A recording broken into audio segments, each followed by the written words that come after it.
Malaysia sekali lagi digemparkan dengan kejadian tanah runtuh di sebuah tapak perkemahan di Jalan Batang Kali, Genting Highlands.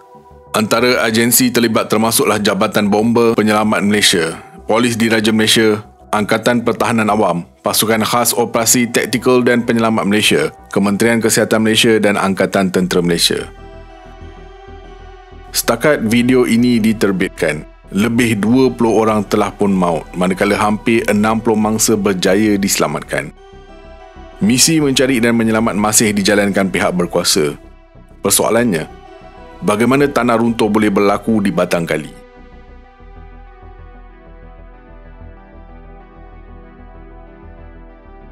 Sekilas fakta, kejadian tanah runtuh melibatkan 3 kawasan iaitu di Jalan Batang Kali Gotong Jaya, iaitu di River Hill Tops, Farm View dan Riverside. Jumlah keseluruhan mangsa adalah seramai 94 orang dan semuanya merupakan warga tempatan termasuk pekerja di tapak perkemahan tersebut. Antara 20 mangsa terlibat adalah guru sekolah kebangsaan Cina bersama keluarga mereka. Pihak bomba menerima panggilan kecemasan pada jam 2.24 pagi dan tiba di lokasi kejadian kira-kira jam 3 pagi. Menurut laporan awal Komander Operasi, kejadian tanah runtuh berlaku di tepi jalan berhampiran Fathers Organic Farm, Kampung Kuantan, Selangor dan telah menghempap tapak perkemahan yang berada berdekatan dengan jalan. Runtuhan dianggarkan 450,000 meter padu dengan dimensi runtuhan sepanjang 500 meter, lebar 200 meter dan kedalaman 8 meter. Ketika ini, misi mencari dan menyelamat mangsa sedang giat dijalankan bersama pasukan Storm. Sebagai sebuah negara tropika yang sedang menghadapi fasa monsun, rakyat Malaysia perlu peka beberapa perkara. Kadar hujan yang tinggi mampu mengubah struktur lapisan tanah. Malaysia kini dilanda musim tengkujuh dan ini sedikit sebanyak memberi impak kepada lokasi tersebut walaupun tidak terletak di zon timur negara. Menurut Ketua Kluster Alam Sekitar dan Kelestarian Akademi Profesor Malaysia APM, Prof. Emeritus Datuk Dr. Ibrahim Komo, kejadian tanah runtuh di kawasan tapak perkemahan di Batang Kali berlaku pada cerun buatan atau cerun tambakan jalan di kawasan Bukit Batuan Granite. Ketika musim hujan, air permukaan yang banyak meresap ke dalam cerun sering menyebabkan kegagalan cerun. Berdasarkan maklumat sedia ada, banyak kejadian tanah runtuh berlaku di cerun tambakan sepanjang jalan raya di kawasan bukit atau pergunungan di Malaysia. Kebanyakan kejadian menyebabkan kerosakan jalan, ada yang terputus atau separuh runtuh. Lazimnya, tidak menyebabkan kematian kerana tiada penghuni di kaki tanah runtuh. Bencana kali ini amat malang kerana kebetulan terdapat kawasan perkemahan sekitar 100 meter di bawah tanah runtuh, iaitu 30 meter di bawah paras jalan. Kejadian ini ibarat mimpi ngeri sebenar kepada 94 orang yang sedang tidur di dalam kemah di kawasan tersebut. Diikuti dengan aliran tanah menyebabkan kawasan perkemahan itu tertimbus dengan runtuhan tanah. Bencana ini berlaku pada cerun buatan atau cerun tambak dan pembersihan ladang. Ketinggian runtuhan dianggarkan setinggi 30 meter dengan anggaran keluasan runtuhan sebesar 3 ekar. Kadar kandungan air yang tinggi menyebabkan tanah menjadi lembap dan mendorong kepada bebanan tinggi pada permukaan cerun sehingga berlakunya runtuhan tanah. Pakar geologi menyimpulkan bahawa faktor permukaan cerun menjadi lemah kerana keadaannya yang perun dan mengandungi lodak tinggi. Kegagalan cerun seperti yang berlaku dalam runtuhan tanah di Batang Kali berkemungkinan disebabkan kadar ketepuan tanah menjadi tinggi akibat air masuk jauh ke dalam bumi. Cerun boleh gagal apabila ketepuan tanah itu tinggi dan tanah tebal sebenarnya, berpuluh meter ke dalam bumi, dan ini menunjukkan apabila air masuk, air akan masuk jauh ke dalam.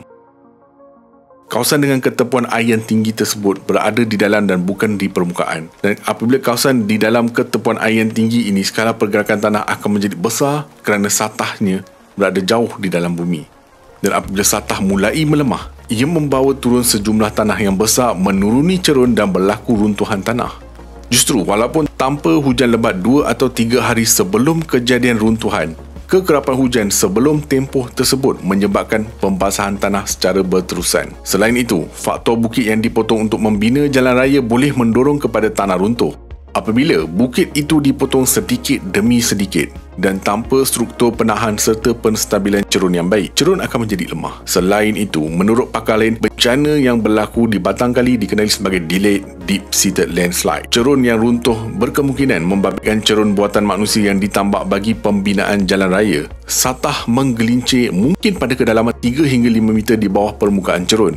Biasanya, ia adalah antara sempadan antara bahan yang diisi untuk tambak cerun dan tanah asal.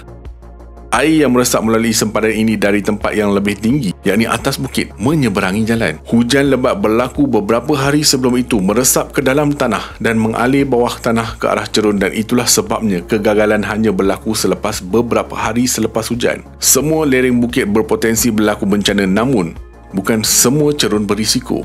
Justru sebarang aktiviti atau pembangunan di kawasan berkenaan perlu melalui kajian geologi terlebih dahulu. Pada tahun 2019, kejadian tanah runtuh berlaku di Genting Highlands. Antara puncanya adalah kapasiti air tinggi yang diserap tanah dalam tempoh beberapa minggu, sehingga menyebabkan tanah melemah dan akhirnya runtuh. Kawasan di sekitar tanah runtuh ini termasuk laluan ke Genting Highlands perlu dikaji semula disebabkan berlakunya kejadian tanah runtuh yang mula meragut nyawa yang ramai. Masyarakat perlu mempertimbangkan pengurusan aktiviti di kala Malaysia dilanda monsun timur laut. Tanah runtuh amat mudah berlaku dan ia berlaku dalam skala besar. Kejadian tanah runtuh merupakan satu proses semula jadi yang sering berlaku di kawasan perbukitan, sama ada perbukitan semula jadi atau kawasan yang telah diganggu oleh aktiviti manusia. Tanah runtuh adalah suatu jenis bencana geologi yang menjadi isu dan sering mendapat perhatian pada semua peringkat masyarakat. Peningkatan kejadian kes tanah runtuh di Malaysia dan timbulnya pelbagai isu sosial, ekonomi, teknikal dan perundangan menyebabkan perlunya satu takrifan tanah runtuh yang khusus dan tepat untuk diterima pakai oleh semua pihak-pihak berkepentingan di negara ini bagi membolehkan satu tindakan pengurusan risiko bencana tanah runtuh yang komprehensif dapat diwujudkan. Masalah timbul di kalangan saintis, profesional dan pihak-pihak berkepentingan untuk menggunakan istilah yang dipersetujui. Apabila istilah geobahaya dan geobencana diterjemahkan daripada bahasa Inggeris, apa itu geobahaya dan apa itu geobencana? Geobahaya ditakrifkan sebagai proses geologi dan meteorologi semula jadi yang mendatangkan bahaya kepada manusia serta aktivitinya. UNISDR pula mentafsirkan geobahaya sebagai proses geologi atau fenomena yang menyebabkan kehilangan nyawa, kecederaan atau impak kesihatan, kerosakan harta benda, kehilangan kehidupan dan perkhidmatan, gangguan kepada sosial dan ekonomi atau kerosakan alam sekitar. Berdasarkan takrifan ini, geobahaya merujuk kepada bahaya dan potensi bencana yang terdapat di sesebuah kawasan masih belum berlaku tetapi boleh berlaku pada masa akan datang dan boleh mendatangkan musibah kepada manusia. Apabila unsur geobahaya itu telah berlaku dan menyebabkan kerosakan harta benda atau kehilangan nyawa, gangguan dan kerosakan alam sekitar dan sebagainya, maka barulah dikatakan sebagai geobencana. Melalui takrifan ini, kita boleh mendefinisikan kejadian tanah runtuh di Batang Kali sebagai satu geobencana kerana kehilangan nyawa, harta benda dan kemusnahan alam sekitar. Pihak berkuasa dan penyelidik perlu cakna dalam rekod sejarah sebarang kesan runtuhan sebelum ini di lokasi tersebut yang mungkin boleh membawa kepada kejadian tanah runtuh pendam lama, dan juga meneliti semula sebarang bentuk tanaman yang mungkin ditanam pihak yang mengendalikan operasi perkhemahan tersebut yang mungkin boleh membawa kepada risiko tanah runtuh. Nantikan video seterusnya dari Astrolab. Astrolab signing off from space.